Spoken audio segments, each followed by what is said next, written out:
पंतप्रधान नरेंद्र मोदी आज संध्याकाळी देशाला संबोधित करणार आहेत।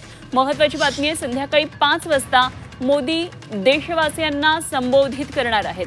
पंतप्रधान मोदी यांचा नुकताच 75वा वाढदिवस झालेला आहे आणि आज ते जनतेशी काय नेमकं बोलणार आहेत ते पाहावं लागेल। पंतप्रधान नरेंद्र मोदी संध्याकाळी 5 वाजता देशाला संबोधित करणार आहेत।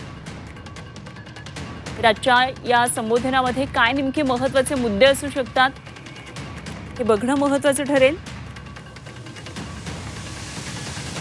देशाला आज संबोधित करणार आहेत पंतप्रधान नरेंद्र मोदी आणि संध्याकाळी 5 वाजता मोदींचं हे संबोधन असणार आहे। नुकताच पंतप्रधान नरेंद्र मोदी यांचा 75वा वाढदिवस झाला आहे। देशभरामध्ये वेगवेगळ्या सध्या पंधरवडे सुरू आहेत आणि त्यामध्ये वेगवेगळ्या योजना राबवल्या जात आहेत, उपक्रम राबवले जातात आणि त्या दृष्टीनं मोदींची आज काही वेगळी घोषणा असेल का हे बघणं महत्त्वाचं ठरणार आहे। त्यामुळे मोदींच्या या संबोधनामध्ये काय नेमके महत्त्वाचे मुद्दे असतील याकडे लक्ष लागलेलं आहे। आमचे प्रतिनिधी उर्वशी खोना थेट दिल्लीमधून आपल्याबरोबर जाणून घेऊया या संदर्भात आणखी काही तपशील। उर्वशी, पंतप्रधान नरेंद्र मोदी आज संध्याकाळी 5 वाजता देशाला संबोधित करणार असल्याचं कळतंय। नुकतंच त्यांची 75वी झाली, 75वा वाढदिवस झाला। काय नेमके मुद्दे आजच्या संबोधनामध्ये असू शकतात?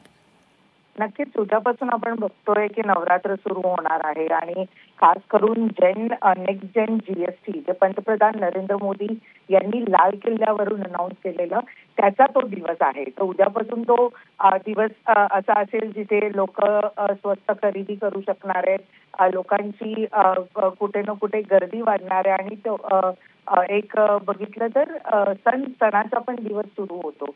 या सगळ्यांना लक्षात घेऊन आज संध्याकाळी 5 वाजता पंतप्रधान नरेंद्र मोदी हे देशाला संबोधित करणार आहे। इनफॅक्ट याच्याच पहिले आपण हेही बघतो की भाजप सोशल मीडियावरती आणि वगैरे वगैरे वेगवेगळ्या ठिकाणी जे आहे ऑलरेडी नेक्स्ट जेन जीएसटी जे उद्यापासून सुरू होणार आहे त्याला घेऊन वेगळ्या वेगळ्या जे आहेत एक ऍड करते, लोकांना कळवतीये की उद्यापासून ते जीएसटीचे जे नवीन रूल्स आहेत नेक्स्ट जेन जीएसटी ते लागू होणार आहेत आणि म्हणून खरेदी स्वस्त होणार आहे।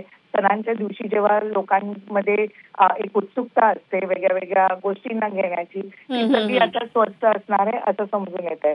पण हे खूप महत्वाचं असेल कारण की हा पहिला असा संबोधन असणार आहे। 75 वाढदिवस आत्ताच झाला, त्यानंतर हेही बघितलेलं की वेगवेगळ्या गोष्टींना घेऊन बोलणं सुरू होतं। ऑपरेशन सिंधूर नंतर हा पहिला संबोधन, ऑपरेशन सिंधूरच्या वेळी एक संबोधन केलेलं पण त्याच्यानंतर आता हा पहिला संबोधन असणार आहे आणि म्हणून ते महत्त्वाचं असेल। निश्चितच उर्वशी, धन्यवाद दिलेल्या या सगळ्या सविस्तर तपशिलांसाठी। उर्वशी खोना आमच्या प्रतिनिधी आपल्या बरोबर होत्या।